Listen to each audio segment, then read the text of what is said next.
तो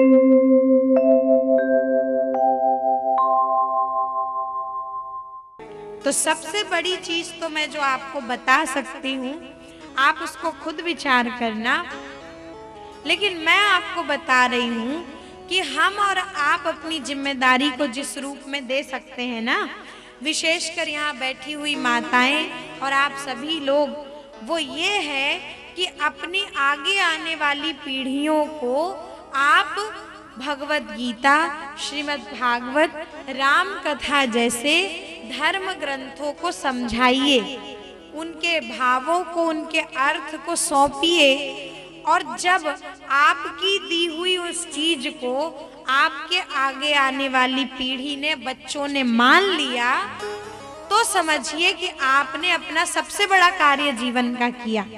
जो देना था वो दिया अपने परिवार को। तो खुद भी उसके लिए जरूरी क्या है, खुद भी तो धर्म ग्रंथों का अध्ययन करना जरूरी है ना। ये नहीं कि हम बच्चों से तो कहने लग जाए, कह रहे भगवत गीता पढ़ना, उसमें बहुत अच्छी अच्छी चीजें लिखी हुई है। कहाँ से पढ़ेगा? आपने कभी उसके सामने पढ़ा? तो प्रतिदिन घर में एक समय निकालिए, जब शास्त्रों का अध्ययन हो, कुछ थोड़ी बहुत बातें, 5-10 मिनट से ज्यादा का मत करिए। मैं आपसे ज्यादा समय नहीं दे मांग रही हूँ, 5-10 मिनट तो चर्चा होनी ही चाहिए हर घर में। सब कुछ करने के बाद चर्चा हो, नाम संकीर्तन हो, इससे धर्म ग्रंथ, उनका सार हमारे घर में आएगा, उतरेगा। और फिर आप देखोगे कि जब उस बातों को आप समझोगे, आचरण उस प्रकार का आएगा, तो जब हम आचरण सही करने लग जाएंगे तो परिणाम में हमको सही ही मिलेगा ना, गलत तो नहीं मिलेगा। जब हम सही कार्य करेंगे तो सही चीजें ही मिलेंगी। और अगर वो सही चीज आपको नहीं मिलेगी तो ये निश्चित मानिए कि आप उस सही को ढूंढने का रास्ता भी बना लोगे अपने आप। इतनी ताकत हमारे शास्त्र पुराण हमको देते हैं। आखिर हम भी आपके बीच में आए हैं, मैं भी आपके बीच में आई हूं, तो हमारा और आपका क्या संबंध है? कुछ भी तो नहीं है ना। क्यों हम लोग यहाँ पर बैठे हैं? क्यों आप मेरी बात को सुन रहे हो? उसका केवल एक ही कारण है कि हमारा संबंध कथा से जुड़ा हुआ है, हमारा संबंध भगवान से जुड़ा हुआ है। और कथा की वजह से देश की, प्रदेश की, भाषा की, रहन सहन, इन सब की दूरी भी मिट गई ना। और आप मेरी बात को समझ रहे हो, मैं आपके भावों को समझ रही हूँ। कथा थी जिसने इन सभी दूरियों को मिटाया। तो बात यही है कि सब चीजों में हर व्यक्ति अलग अलग होता है, मगर ये परमात्मा तत्व ही है जहां पर हम सब मिलकर के एक हो जाते हैं। और एकत्व होना ही चाहिए पूरे संसार में, पूरे समाज में। और कथा समाज में एकत्व लाने का सबसे बड़ा आज के टाइम में माध्यम है। और कथा में भी बैठ करके आप लोग विचार करते होंगे कि कथा में मैं बोलना शुरू करती हूँ, कथा, कहानियाँ, लेकिन आप लोग ये देख रहे होंगे कि कहानियों में मैं ज्यादा नहीं जाती। कहानियों को हम 1-2 लाइन में करके और फिर उन कहानियों के पीछे क्या है, इस बात को ज्यादा पकड़ते हैं। इन सब का केवल एक ही कारण है कि व्यासपीठ जो है ना, एक ऐसी जगह है जो कि कथा, मतलब कथा का उल्टा करे तो थाक होगा, मतलब थकावट, मतलब दुख। कथा ही वो माध्यम है जिससे आपके जीवन की बात हो रही है। मैं अपनी बात नहीं कर रही हूँ, आपकी बात कर रही हूँ।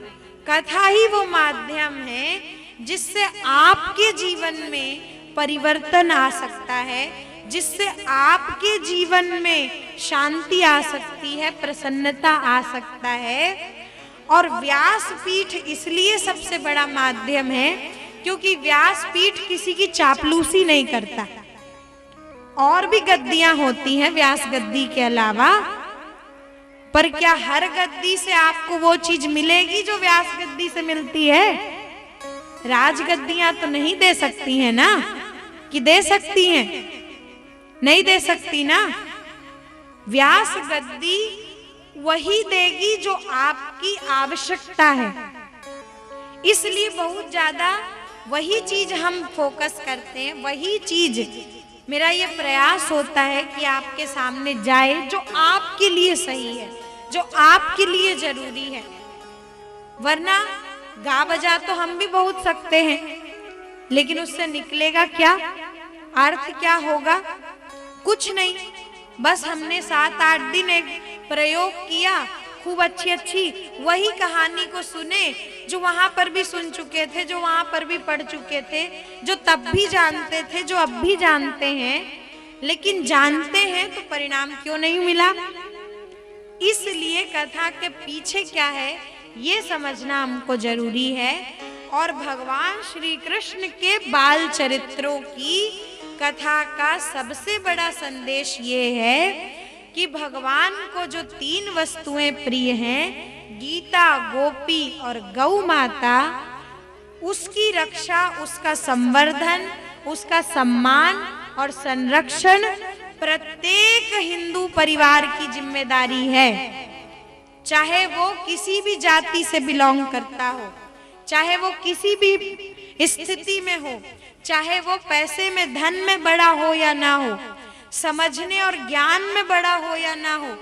और मेरा तो सबसे मैं बड़े विनम्रता पूर्वक निवेदन करती हूँ कि जो लोग ज्ञान के स्तर पर, जो लोग जाति के स्तर पर, अब बड़े ठंडे दिमाग से और धैर्य से समझिएगा, ज्ञान के स्तर पर, जाति के स्तर पर और धन के स्तर पर अगर आपको थोड़ा सा ऊंचा बनाया है भगवान ने, अगर आपको थोड़ी सी ऊंचाई मिली है, तब तो आपकी सबसे ज्यादा जिम्मेदारी है कि आप उसका हाथ पकड़ के चलो जो इस मामले में कुछ भी नहीं है, जो सबसे पिछड़ा हुआ है। उसको साथ में लेकर के चलने की जिम्मेदारी उस व्यक्ति की है जो किसी भी दृष्टि से ऊपर बैठा हुआ है। अगर आप ऊंचाई में हो, धन, बल, परिजन, जाति की दृष्टि से भी मैं बार बार कह रही हूं, तो आपकी ही सबसे ज्यादा जिम्मेदारी है। आप नहीं करोगे तो कौन लेकर के जाएगा वो छूटे हुए समाज को और सही रास्ते पर? क्यों मिला है आपको ये सब चीज? इसीलिए कि तब जो पिछड़ चुके हैं, तब जो पीछे रह गए हैं, उसको आप और संभाल करके लेकर चलें। आप में वो योग्यता होगी, इसलिए आप ऊंचे हो गए। तो जब आप में वो योग्यता है तो आप उस समाज को संभालिए, लेकर के चलिए। ये और किसी की नहीं, ऊंचे बैठे हुए लोगों की जिम्मेदारी है। और ये काम कोई बहुत ज्यादा इधर उधर डालने से नहीं कि इसका काम है, उसका काम है। ये मेरा काम है। अगर मेरे पास जो चीज है वो मेरे माध्यम से समाज में आती है, तो आपको कोई भी चीज अपने लिए पाने के लिए ना किसी से मांगना नहीं पड़ेगा। आपको जो चाहिए वो अपने आप समाज आपको देता है, अपने आप आपको ऊंचा उठाता है। पैसे चाहिए, धन कमाना चाहते हैं, आपका सबसे बड़ा कंसर्न है कि आपको पैसे चाहिए, आप बहुत अमीर बनना चाहते हो, तो मांगते घूमोगे सबसे, पैसे दे दो, पैसे दे दो। तो क्या ऐसे पैसे आएंगे? या कि फिर आप अपने आप को उस लायक बनाइए कि जब आपने अपने माध्यम से समाज की आवश्यकताओं को पूरी कर दिया, तो समाज आपको अपने आप ढूंढते हुए आएगा और पैसे के ढेर पर बैठा देगा। किसी से मांगने की जरूरत नहीं पड़ेगी। लेकिन आपको जो देना था वो आपने दिया क्या? आपने अपने आप को उस लायक बनाया क्या? हमने चीजों के ऊपर ध्यान दिया, पर हमने अपनी योग्यताओं का, क्षमता का उपयोग नहीं किया, ये गड़बड़ करी।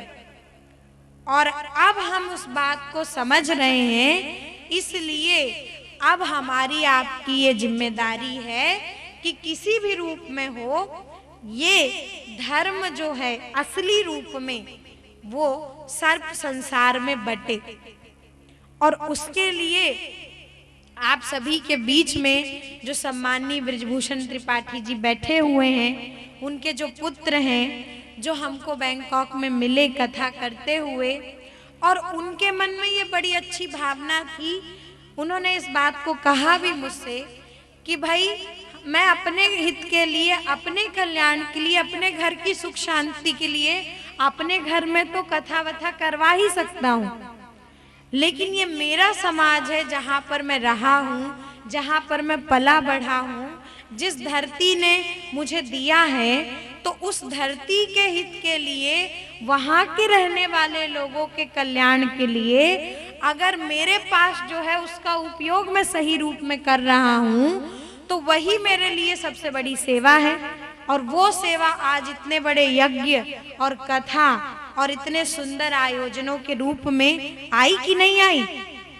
तो एक व्यक्ति का विचार आप सभी के लिए कल्याणकारी हुआ कि नहीं हुआ? हुआ है ना? तो बस एक ने उस जिम्मेदारी को समझा कि मैं अगर इस ऊंचाई पर हूं तो मेरे इस ऊंचाई का लाभ सबको मिलना चाहिए, तो सबको दिया। तो वही कार्य तो है। और क्या होती है कथा? और कुछ कहा गया है कथा में तो आप मेरे को बता दो। मैं तो नहीं समझती कि इसके अलावा कोई और बात कही गई हो। नहीं कही गई है ना? तो इसलिए केवल कहानियां सुन लेना यही पर्याप्त नहीं है। कथा आपके मनोरंजन के लिए नहीं होती। अगर आप ये सोच करके यहाँ पर आते हैं कि मनोरंजन होगा, चलो थोड़ा टाइम पास कर लेंगे, घर में बैठे बैठे वैसे भी कोई काम नहीं समझ में आता, चलो 3 घंटे जाएं टाइम पास। ये टाइम पास शब्द है ना, सबसे खराब शब्द है इस दुनिया का, सबसे घटिया शब्द है टाइम पास। टाइम को लोग पास करते रहते हैं, एक समय आता है जब टाइम ही आपको पास कर देता है। तो टाइम पास मत करिए। आपके पास जो टाइम है वो बहुत बहुत एक्सपेंसिव है। मनुष्य जीवन का जो टाइम है वो बार बार नहीं मिलता। एक एक क्षण बहुत कीमती है, बहुत महंगा है। और आप इसमें ये सोचिए कि आप इसको कैसे उद्देश्य के रूप में लेकर के जाना चाहते हैं। तो आपका टाइम फिर पास नहीं होगा, आपके टाइम का सदुपयोग होगा। और इसीलिए टाइम पास करने नहीं आए हैं आप यहाँ बैठे हैं, कुछ लेने, कुछ सीखने आए हैं। इसलिए इस समय का उपयोग हम कर रहे हैं। तो कथा में जो चीज हमको चाहिए वो चीज हम लेकर के जाएं तो बहुत अच्छी बात है। और मुझे पूरा विश्वास है कि जिस शांति से और जिस धैर्य से आप लोग सुन रहे हो, कहीं ना कहीं किसी ना किसी के मन में तो ये विचार आ ही रहा होगा कि नहीं, अब हम जरूर, अब जो हो गया सो हो गया, पर अब हम अपने घर के वातावरण को दूसरे तरीके का बनाएंगे। अब हम जरूर जा करके जो भगवत गीता रखी होगी, भागवत रामचरितमानस, जिसमें ना जाने कब से धूल पड़ी हुई होगी, पिछले दिवाली से साफ नहीं किया होगा, उसको पोछेंगे, झाड़ेंगे, उठाएंगे। और जैसे ही उसमें आप पढ़ना शुरू करेंगे तब आपको जरूरत ही नहीं होगी किसी और की, तब वो अपने आप मिलने लग जाएगा। और जो आपको देना है वो भी आप दे दोगे। तो बात सही है ना? अगर मैं यहाँ पर इतने लंबे टाइम तक भगवान की कथा का ये मतलब निकाल के बोली और कुछ गलत बोली हूँ तो आप मेरे को अभी भी टोक सकते हो, कोई भी बोले हो। क्या कुछ गलत हुआ यहाँ पर? बताइए। आप लोग हाँ ना में सिर नहीं हिलाते हैं ना, तो मेरे को डाउट होने लगता है कि सही में तो कुछ गलत नहीं हो गया। तो क्या गलत था यहाँ पर? नहीं था ना? हाँ, वहां पर जो पुरुष वर्ग बैठे हुए नंद बाबा लोग, वो अभी थोड़ा सपोर्ट नहीं कर रहे हैं, पर यशोदा मैया सब मेरे पक्ष में है। टेंशन मत लेना, मैं आपसे वोट नहीं मांगूंगी। इसलिए हाँ या ना में तो बोल दो, सही बात है ना? हाँ, अब थोड़ी सिर हिलेगा तो मेहनत लगेगी, तो पता चलेगा कि हमने कथा में कुछ किया था।